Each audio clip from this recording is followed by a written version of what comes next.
धन्यवाद साहेब। यानंतर आमदार महेंद्र शेठ थोरवे साहेब आपणास विनंती असेल की सर्व मतदार बंधू आणि भगिनींना आपले मार्गदर्शन करायचे।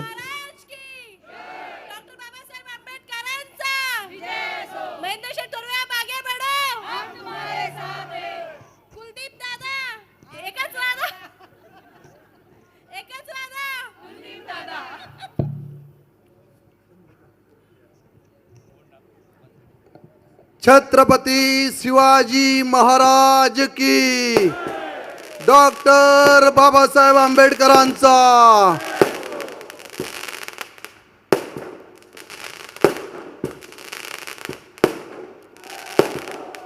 हिंदवी स्वराज्य संस्थापक छत्रपती शिवाजी महाराज, भारतीय राज्यघटनेचे शिल्पकार महामानव डॉक्टर बाबासाहेब आंबेडकर, हिंदू हृदय सम्राट वंदनीय बाळासाहेब ठाकरे यांच्या पवित्र विचारांसमोर नतमस्तक होतो न आज खोपोली नगरपालिकेच्या सार्वत्रिक निवडणुकीला सामोरे जात असताना आज या ठिकाणी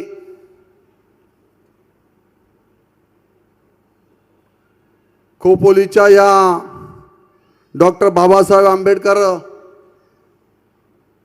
चौकामध्ये या प्रचार सभेसाठी उपस्थित असणारे माझे सहकारी मित्र, सन्माननीय भारतीय जनता पार्टीचे प्रदेशाध्यक्ष आणि खऱ्या अर्थाने संपूर्ण महाराष्ट्रातून महायुतीचा यलगार करून महाराष्ट्र एक संघ करण्याचं काम करणारं एकमेव नेतृत्व म्हणजे सन्माननीय रवींद्रजी चव्हाण साहेब। एकदा जोरदार टाळ्या होऊन जाऊ द्या, कारण आपल्या खोपोलीला नगरपालिकेला आणि आपल्या महायुतीच्या उमेदवारांना विजयी करण्यासाठी वेळात वेळ काढून रवींद्रजी चव्हाण साहेब या ठिकाणी उपस्थित राहिलेले आहेत आणि माझे सहकारी मित्र विधानसभेतील ज्यांनी खोपोली असेल, कर्जत असेल, माथेरान असेल, शिवसेना, भारतीय जनता पार्टी, RPI, महायुती ही एकत्रपणे यावी, ही हिंदुत्वाच्या विचाराची पारंपरिक असणारी युती आपण एकत्र या मतदारसंघामध्ये करावी, या उद्देशाने आम्ही दोघेही जण एकत्रपणे या ठिकाणी आलो आणि ते सन्माननीय माझे मित्र विधानसभेतील प्रशांतजी ठाकूर साहेब यांचंही या ठिकाणी स्वागत करतो।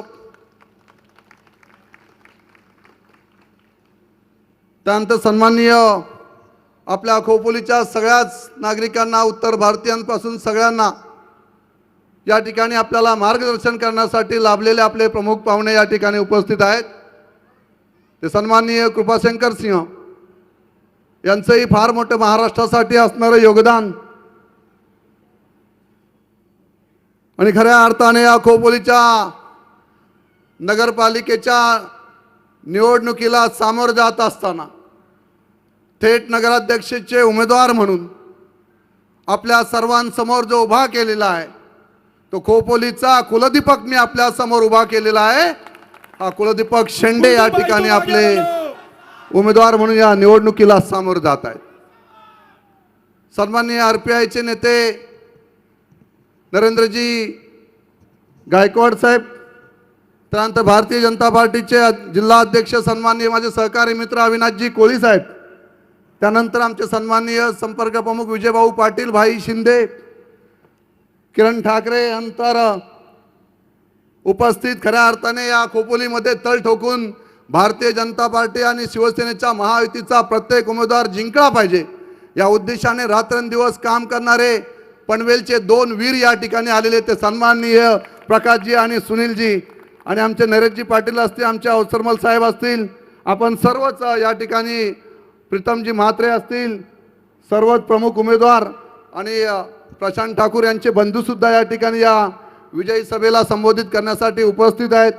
सर्वच आपण महायुतीचे उमेदवार या ठिकाणी व्यासपीठावर उपस्थित आहेत आणि माझ्या मोठ्या संख्येने या ठिकाणी उपस्थित राहिलेले सगळे खोपोलीचे असणारी माझी तमाम या ठिकाणी महिला भगिनी असतील, सर्व युवक असतील, नागरिक असतील, प्रचंड संख्येने आपण या ठिकाणी या सभेला आपण या ठिकाणी उपस्थित राहिलेला आहात. मित्रांनो, काल परवाच या ठिकाणी 28 तारखेला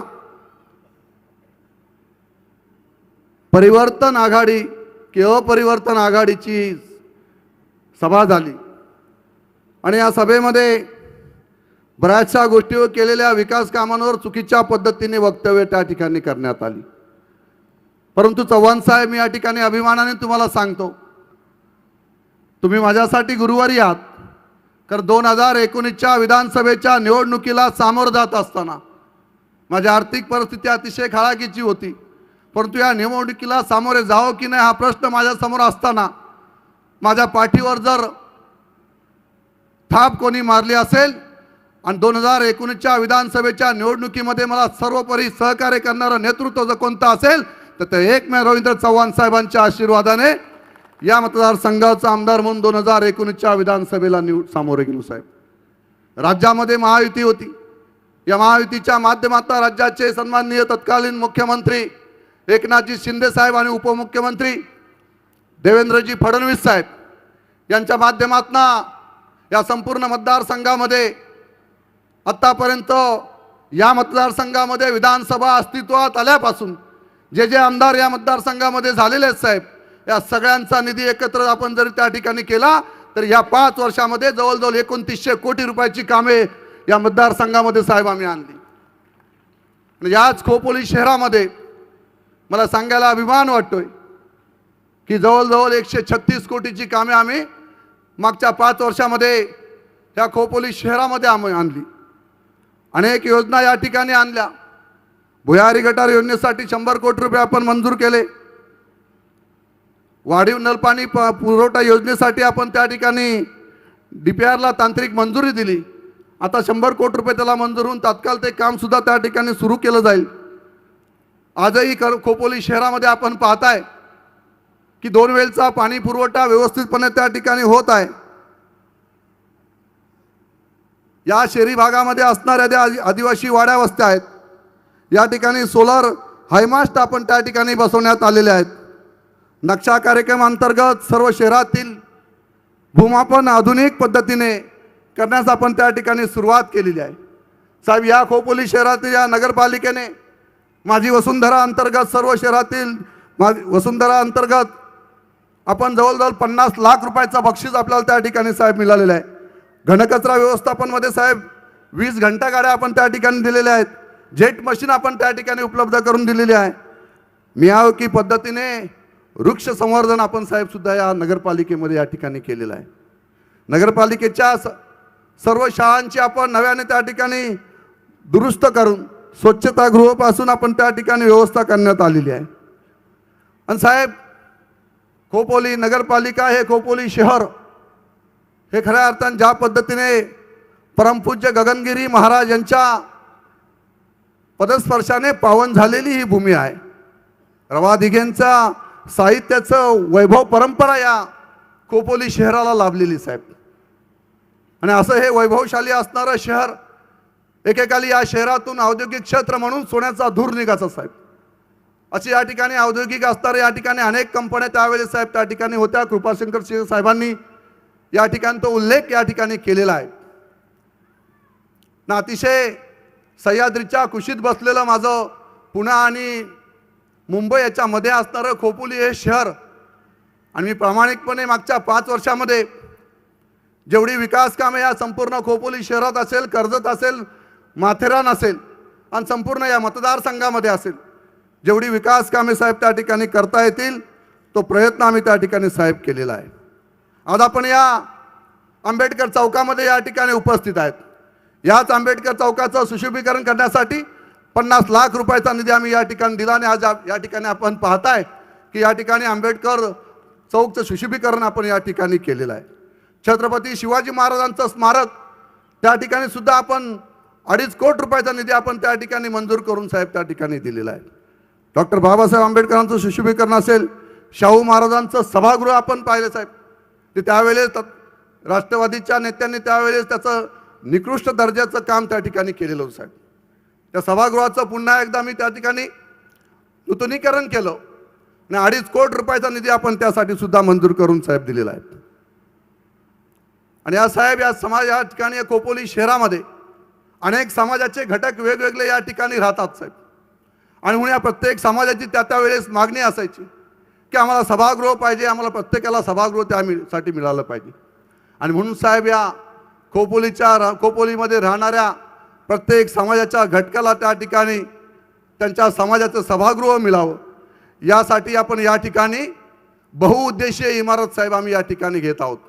आणि ह्या बहुउद्देशीय इमारतीमध्ये प्रत्येक समाजाच्या घटकाला त्या ठिकाणी सभागृहाच्या माध्यमातून न्याय देण्याचं काम आम्ही या ठिकाणी करतोय साहेब. साहेब अशा पद्धतीने या खोपोली शहराच्या विकासाला मागच्या 5 वर्षामध्ये गती देण्याचं काम आम्ही साहेब या ठिकाणी केलेलं आहे. आणि साहेब या सगळ्या गोष्टी आपण करत असताना भारतीय जनता पार्टी, शिवसेना, RPI, महायुती म्हणून काम करत असताना अतिशय प्रामाणिकपणे साहेब या मतदारसंघाचं नेतृत्व करत असताना मी साहेब या मतदारसंघामध्ये प्रामाणिकपणे आपल्या सगळ्यांच्या माध्यमातून देवेंद्रजी फडणवीस साहेब असतील, शिंदे साहेब असतील, या सगळ्यांच्या माध्यमातून प्रामाणिकपणे साहेब या ठिकाणी निधी आणण्याचं काम आम्ही या ठिकाणी केलेलं आहे. आणि म्हणूनच साहेब 2024च्या विधानसभेच्या निवडणुकीमध्ये या संपूर्ण मतदारसंघातून माथेरान असेल, नेरळ असेल, कर्जत असेल आणि माझ्या खोपोली शहराने तर साहेब ऐतिहासिक 6,500 मताचा लीड मला या ठिकाणी दिला. आणि या मतदारसंघाने, या खोपोली शहराने मला या मतदारसंघाचा आमदार म्हणून साहेब या ठिकाणी निवडून दिलेला आहे.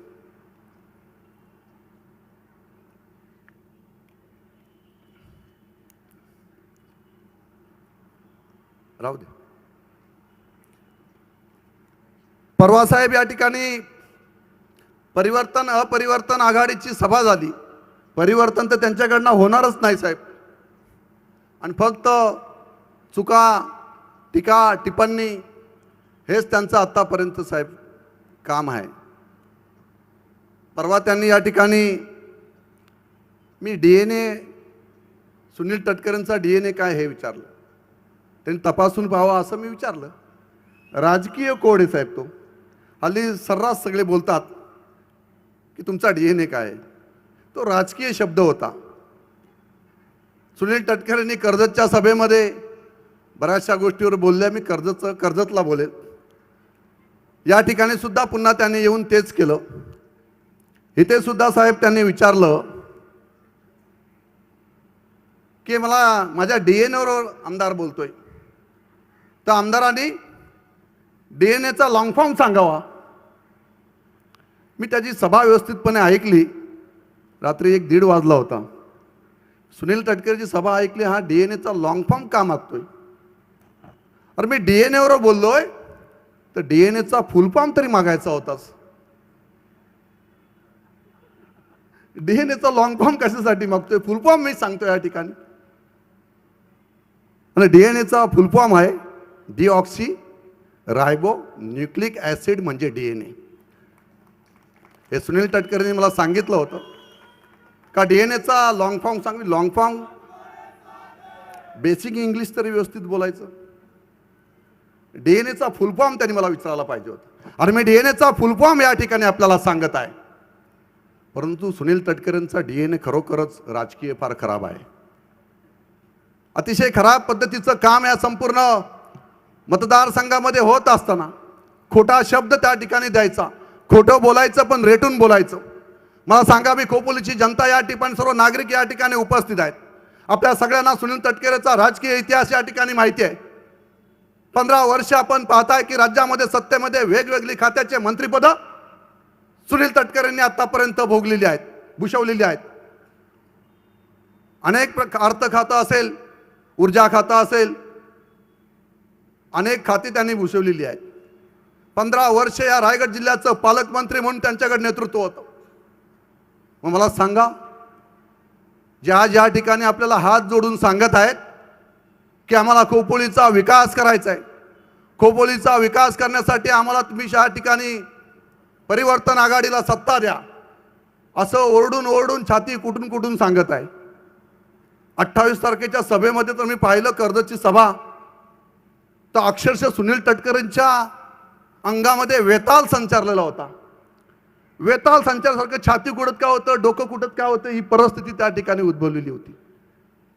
वेताल हा वेगळा विषय आहे. चव्हाण साहेब, आतापर्यंत सुनील तटकरेंच्या घरी जे जे गेले ते वेताल, सुनील तटकरेंची सासूरवाडी ही खेडची आहे आणि खेडवरून त्यांनी वेताल आणलेला आहे. आणि हा वेताल तो काय करतो, जे जे जिल्ह्यामध्ये त्यांना कोण त्रास देत असतील त्यांच्या घरी जाऊन त्यांचा कार्यक्रम करत असतो.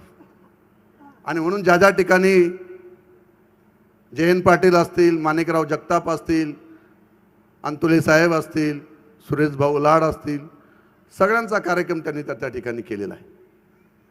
आणि असं हे नेतृत्व हे चुकीच्या पद्धतीने या ठिकाणी बेताल वक्तव्य कर्जतमध्ये त्या ठिकाणी करून गेलेलं आहे. या ठिकाणी सुद्धा करण्याचा प्रयत्न त्या ठिकाणी केलेला आहे. मी राजकीय DNA यासाठी त्यांचा विचारला की जो विकास आम्हाला अपेक्षित आहे तो विकास न करता फक्त स्वतःच्या कुटुंबाच्या स्वार्थासाठी केलेलं राजकारण हे सुनील तटकरेंनी त्या ठिकाणी केलेलं आहे. मी या ठिकाणी आवर्जून आपल्याला या ठिकाणी सांगेल की ज्या पद्धतीचं नरेंद्रजी मोदी साहेबांनी, आपण सर्वांनी पाहिलं की हा देश 10 वर्षामध्ये बदललेला आपल्याला पाहायला मिळाला. काँग्रेसची असणारी जुलमी राजवट, भ्रष्टाचारी राजवट, भ्रष्टाचारांनी बोकळलेलं काँग्रेस आणि म्हणून भ्रष्टाचार मुक्त भारत देश व्हावा ही नरेंद्रजी मोदी साहेबांनी संकल्पना संपूर्ण 10 वर्षापूर्वी संपूर्ण देशभरामध्ये मांडली गेली. आज आपण पाहताय की भ्रष्टाचार मुक्त भारत म्हणून नरेंद्रजी मोदी साहेबांकडे पाहिलं जातं. आज आपण आपल्या देशाचा GDP हा वाढत चाललेला आहे. काँग्रेस सरकार असताना GDP 4 ते 5 पर्यंत होता. आज आपल्या देशाचा GDP 6 ते 7 पर्यंत पोहोचलेला आहे. मग नरेंद्रजी मोदी साहेबांनी भारत एक संघ व्हावा या दृष्टीने संपूर्ण देशभरामध्ये काम केलेलं आहे. आज आपण पाहिलं की परवा अयोध्येमध्ये उभा केलेलं धर्मध्वज उभा केला. हा धर्मध्वज हा आपल्याला इतिहास भविष्य काळामध्ये आपल्याला खऱ्या अर्थाने भारत एक संघ झाल्याचं प्रतीक आपल्याला दाखवून देणार आहे.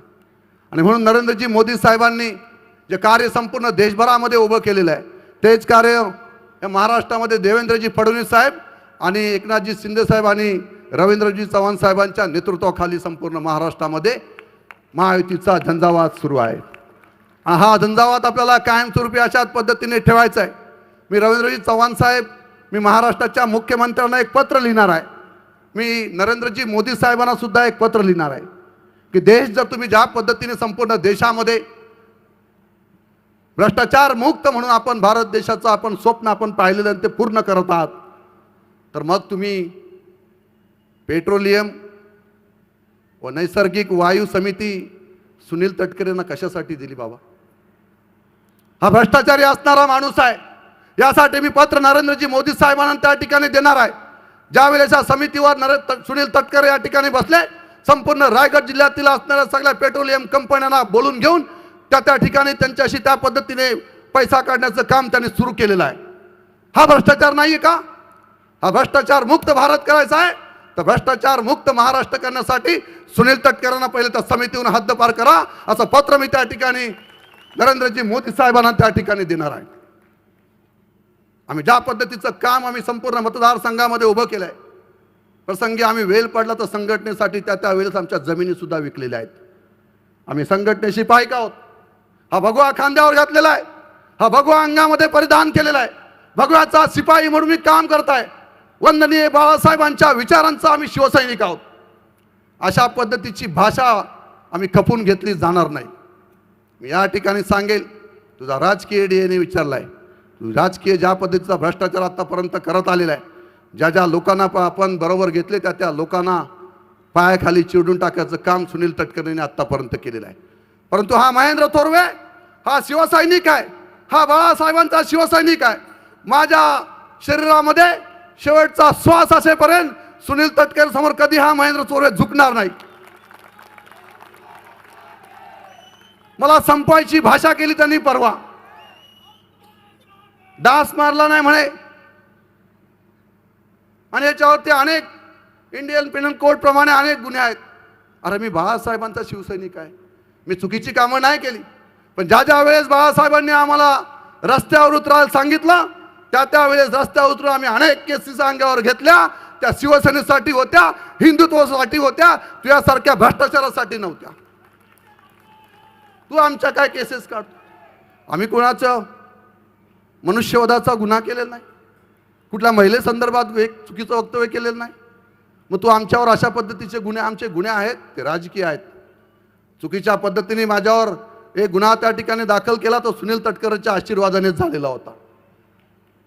आणि म्हणून या ठिकाणी मी शिवसैनिक म्हणून काम करत आलेलो आहे. म्हणून अशा पद्धतीच्या चुकीच्या पद्धतीच्या वल्गना या मतदारसंघाची जनता कदापि खपून घेणार नाही. मी बाळासाहेबांचा शिवसैनिक म्हणून काम करत असताना प्रामाणिकपणे या ठिकाणी काम केलेलं आहे. तटकरे साहेब, तुम्हाला बोलायचंच होतं या ठिकाणी येऊन, तर खोपोलीच्या विकासावर बोलले असते तर मला फार आनंद झाला असता. आपली मुलगी पालकमंत्री सुद्धा होती, मी त्यावेळेस आमदार म्हणून होतो. परंतु ज्या ज्या वेळेस विकास कामं आपण या ठिकाणी आणायला गेलो की हे आडवे यायचे. कोणत्याही विकास या मतदारसंघामध्ये मी आमदार असताना आला नाही पाहिजे हा प्रयत्न सुनील तटकरेंनी वेळोवेळी त्या ठिकाणी केलेला आहे. आम्ही त्या ठिकाणी कर्जतचं हॉस्पिटल आणण्याचा, 200 बेडचं हॉस्पिटल आणण्याचा प्रयत्न केला. राजेश टोपे त्यावेळेस आरोग्यमंत्री होते. एकही प्रस्ताव त्यावेळेस सुनील तटकरे आमचा मंजूर करून दिलेला नाही. आणि आज या ठिकाणी येऊन सांगताय की खोपोलीला आम्ही बचत गट भवन या ठिकाणी उभारू. अरे मागच्या 2.5 वर्षामध्ये पण आपली मुलगी त्या ठिकाणी महिला बालकल्याण मंत्री होती, तेव्हा आपल्याला सुचलेलं नाही. फक्त खोटं बोलायचं, पण रेटून बोलायचं, आश्वासन त्या ठिकाणी द्यायचे, पण कोणतंही काम त्या ठिकाणी भरीव त्या ठिकाणी करायचं नाही. हा एकमेव त्यांचा त्या ठिकाणचा संपूर्ण रायगड जिल्ह्यातला असणारा धंदा आहे. आणि म्हणून माझी खोपोलीकरांना या ठिकाणी विनंती आहे, या 5 वर्षामध्ये जो विकास मी या मतदारसंघामध्ये संपूर्ण केलेला आहे, या विकासाच्या बळावर मी त्या ठिकाणी आपल्याला मत मागायला उभा आहे. ना आपल्याला तर सगळ्या गोष्टीची कल्पना आहे की कशा पद्धतीचं विजन या संपूर्ण मतदारसंघाचं, खोपोली शहराचं आपण त्या ठिकाणी ठेवलेलं आहे. अनेक कामे अजून भविष्य काळामध्ये खोपोली शहराची मला या ठिकाणी करायची आहेत. न यासाठीच आपल्याला खोपोलीची नगरपालिका ही आपल्याकडे असणं ही काळाची त्या ठिकाणी गरज आहे. सुनील तटकरे असंही सुद्धा म्हणाले, एक मुद्दा राहून गेला की मी या ठिकाणी परिवर्तन आघाडीचा सुधाकर घारे याला म्हणे मी दमदार आमदार म्हणून निवडून दिला असतं. अरे या परिवर्तन आघाडीच्या तुम्ही सांगणाऱ्या दमदार आमदाराचं याचा सातबारा काढा. मनुष्यवधापासून सगळे गुन्हे याच्या अंगावर त्या ठिकाणी आहेत. आणि मग त्याला दमदार आमदार करणार सुनील तटकरेला ते चालणार आहे त्या ठिकाणी. आणि शिवसेनेच्या केसेस घेऊन महेंद्र थोरवे उभा आहे ते त्याला सहन होत नाही. असो, त्याचं त्याला लखलाभ त्या ठिकाणी. परंतु मी या ठिकाणी जाहीरपणे खोपोलीच्या जनतेला नम्र आव्हान या ठिकाणी करतो. माझ्या व्यापारी बांधवांना सुद्धा या ठिकाणी नम्र आव्हान करतो की आपण ज्या पद्धतीचा विकास या संपूर्ण 5 वर्षामध्ये आम्ही या ठिकाणी केलेला आहे, त्या विकासाला आपण मत द्या. आपलं मत आपण आपल्या मुलांच्या भविष्याला द्या. आपलं मत आपण भविष्याला आपलं मत देऊन या ठिकाणी आपण महायुतीचे उमेदवार आपल्याला विजयी करायचे.